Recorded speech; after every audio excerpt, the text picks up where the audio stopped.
Today we will be sight reading All the Pretty Little Horses by Anne McGinty. You should have your copy of the song in front of you in order to follow along with this video. Upon completion of this sight reading tutorial, I invite you to play through the song, taking into consideration the concepts we are about to review. Before we begin the sight reading process, I would like you to become more familiar with reading the score. The score is the music that I look at while conducting. The score contains all of the instrument parts in the band. You can find your part by looking on the left side of the music. The scanned PDF of the score is a bit fuzzy, and I apologize if it is difficult to read. At the top of the score you will find the flute and oboe parts. Next is the clarinet, followed by the alto saxophone. The woodwind instruments, staves, are combined on the score by this bracket. The staff directly below the alto saxophone is the cornet trumpet part. The French horn and double tenor sax part is next, with the low brass and low woodwinds finishing this bracketed portion.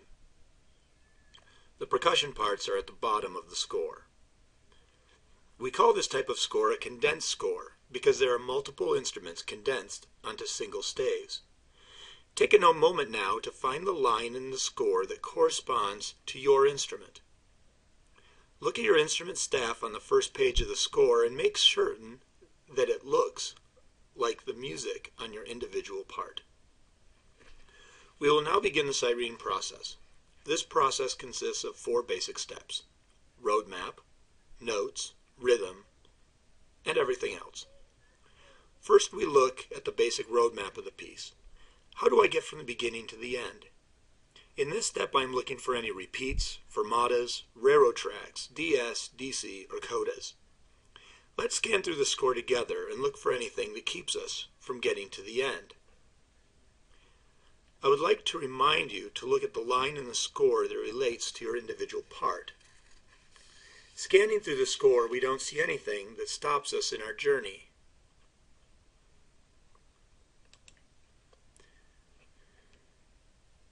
Until measure 58. 4 measures from the end of the piece, we find a fermata. We will need to hold this note and watch the conductor for the cutoff. When you play this song on your own, you get to be the conductor and decide for yourself how long to hold the note. The next step in the sight reading process is looking for notes that we do not know. In this step, we begin with the key signature. At the beginning of every staff, there is a clef. To the right of the clef, we find the key signature. For C instruments, flute, oboe, trombone, baritone, bass, clef, and tubas, you have 2 flats, B flat and E flat. For B flat instruments, clarinet, trumpet, and tenor sax, you have no key signature. This simply means that all your notes are natural. E-flat instruments, alto and bari sax, you have 1 sharp, F sharp. French horns, you have 1 flat, B flat. This key signature belongs to a B flat major scale. Take a moment now to pause the video and finger through or play a B flat major scale on your own. Now that you know what notes are in the scale, we need to look for accidentals. Accidentals are notes in a piece that do not belong in the B-flat major scale. You will recognize them by a sharp, natural, or flat next to the note head. Scanning through the score, I notice that the clarinets in measure 11 have an F sharp and a G sharp. If you do not know the fingerings for these notes, take a moment to look in your fingering chart. I can help you out now by saying that F sharp is your left first finger only, and G sharp is the side key next to the A key under your left first finger. Clarinets, you have a G sharp again on measure 15 and more on measure 19. On measure 22, we will all need to be aware that our key changes. Everyone adds 1 flat. C instruments, you add A flat. B flat instruments, you add B flat. E flat instruments now have an F natural. And horns, you add an E flat. Looking for more accidentals, we notice a G sharp on measure 23. And horns have an F sharp.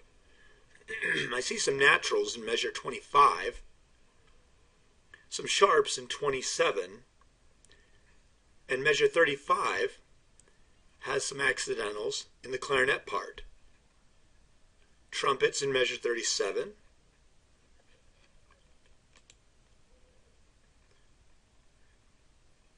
flutes in measure 53, and a few random ones in measure 57. The fermata has a couple flats, and the last three measures need to be looked at by the woodwinds.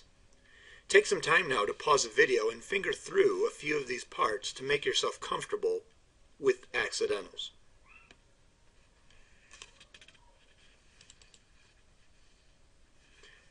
The next step in the sight reading process is to look at rhythm. We begin by looking at our time signature. The time signature is found at the beginning of the piece after the clef and key signature. We appear to be in 4/4 time, or 4 beats in a measure. Let's scan the music to see if it changes.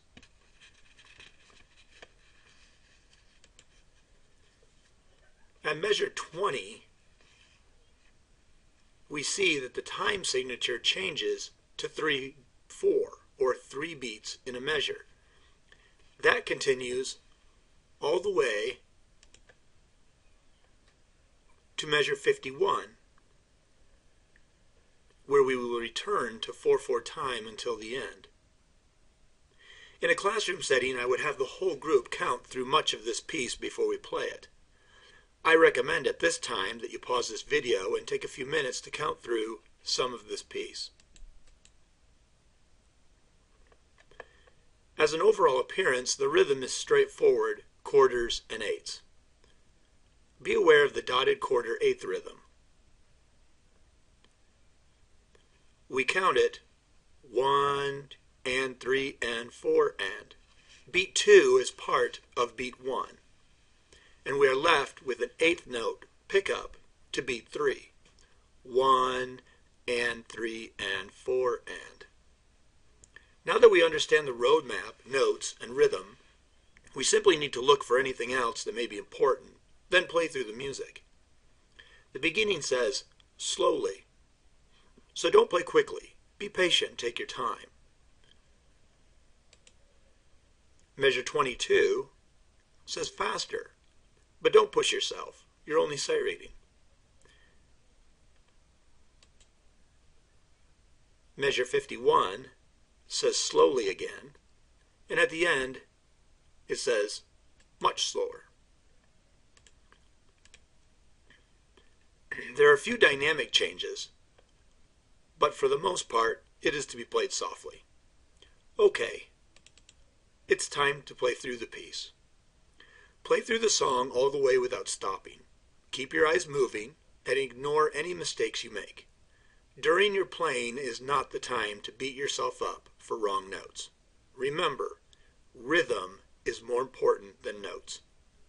When you've played through it, feel free to pick a small section and work through it until you're comfortable with it. Good luck, my young musicians, and enjoy playing music.